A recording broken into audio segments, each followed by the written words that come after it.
This is some form of malpractice on the Kings' part. This is some form of malpractice. I'm so proud of you. Dang! I'm talking to you, dog. I'm talking to you, bro. You see how animated I am. Bro, leave, bro. Just leave. Leave. There's no need to keep fighting this fight. It does not make any sense. Hello, folks. Yeah, the deadline is approaching very fast. A lot of teams are making their big trades now.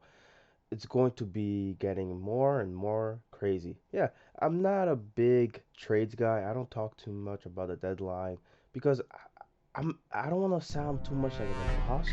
So I looked at the trade yesterday involving the main guys being Sabonis and Haliburton. A lot of people made videos about it already. I know I'm late to the party. People really don't like this trade for the Kings. And when I looked at it before watching anybody's take on it, I didn't think too much of it. Like, to me, Sabonis is a pretty good player, and he has a ceiling that's pretty high. I think he could be a much better player than he's shown to be already. Tyrese Haliburton, an up-and-comer, a second-year player, and you're obviously adding Buddy Hield to the package, one of the best three-point shooters in the league. To me, it seemed like a pretty even trade. The Kings are getting a value out of Sabonis, and you're also getting value back from the Pacers side, right? You're trying to retool, so to speak. I don't think this is a rebuild so much as a retool because the Pacers, they look like they could compete, for a playoff spot next season if, they play their cards right. But this tweet basically told me that there's some truth to what people are saying. Tyrese Haliburton's stats over the last 24 games, very stunning stats. I mean, they even add that he shoots 41% from the three-point line in his career. Man, this gotta hurt if you're a Kings fan.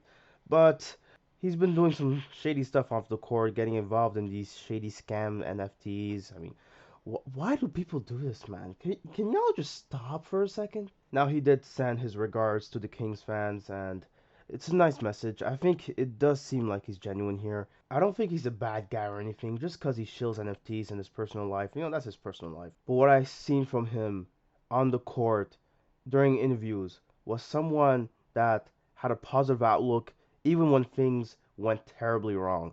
I mean, just look at this press conference he had after they lost to Boston by 53 points.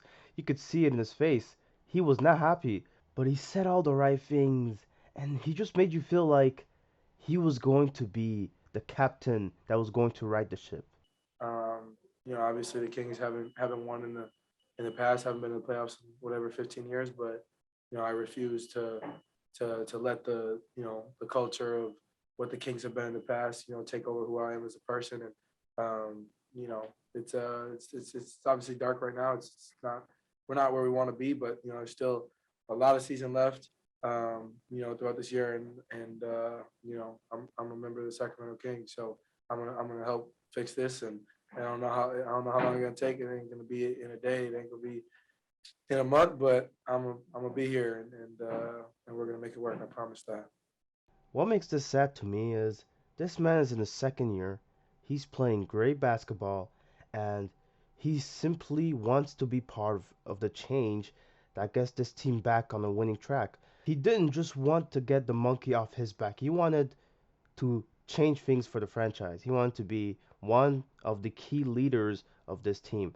He wanted to be there through the struggle. And I think that's commendable for a player that young, that mature, to already think that far ahead. People are going to make their jokes about the Kings. I've made my fair share of jokes. I have a video that talks about how bad the Kings are as a franchise. I call them the Sacramento Queens because their third most viewed video is about King James playing his first game as a rookie in Sacramento. So I made my jokes. But a guy like Tyrese, to me, is in a similar spot than a guy like Dame. Even though he's not as established as Lillard, he clearly wants to stick by the team.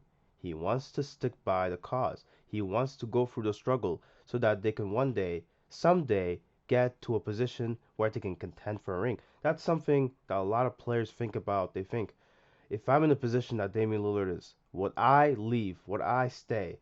And Tyrese seems to me to be a guy that if he had been in that situation, he would have stayed. Now, depending on how many years he would have stayed, that's not a question. But the Kings and the Blazers, they've made their moves to trade their players away so that they can get enough cap space to where they can get themselves in a position to acquire in high-end talent.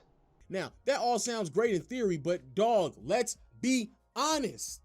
Who's going to Portland? There's no one who is going to Portland. Yes, these teams are at a disadvantage to building their organizations because they're not LA or anything like that. But stop talking to me about the Trailblazers having $60 million in cap or the Kings having this amount of money in cap in 2 years. That shit is irrelevant to me, honestly. Because you're probably not going to use that to get a superstar player to add to this team. Now, I know most of you are going to remember where you were when you first heard Kenny cuss. But look, guys, he's human, okay? We all cuss at some point. But what was my point again? Oh, yeah. The Kings and the Blazers trying to acquire high-end talent. A lot of people don't see that happening anytime soon because of the market. You know, people just don't want to go to those teams and play for them. But I don't know. I just think that's too simplistic to me. Okay, sure, the Kings are a spiraling franchise owned by a very stupid person, but that's something that we can say about a lot of teams. And I'm pretty sure there's a lot of players out there that would want to play with a guy like Damian Lillard. I mean, he seems like a pretty good guy to play with. He seems like a cool guy to hang out with. I don't know, like to me, when people talk about these teams not being able to attract talent, I think they're just basing that solely on the market and the location they're at. Like Portland's near Seattle, it's in the West Coast. Sacramento's in California. I mean, that's a pretty attractive state for a lot of players to go to. I don't know, I just don't think it's as simple as me saying, "Oh, players just want to play in New York City, LA, or Miami." And then you have articles like these with these outlandish headlines. I mean, it grinds my gears a little bit. Look, I've shat on the Kings before. I know they're a pathetic franchise, but this is not needed. This is way too harsh.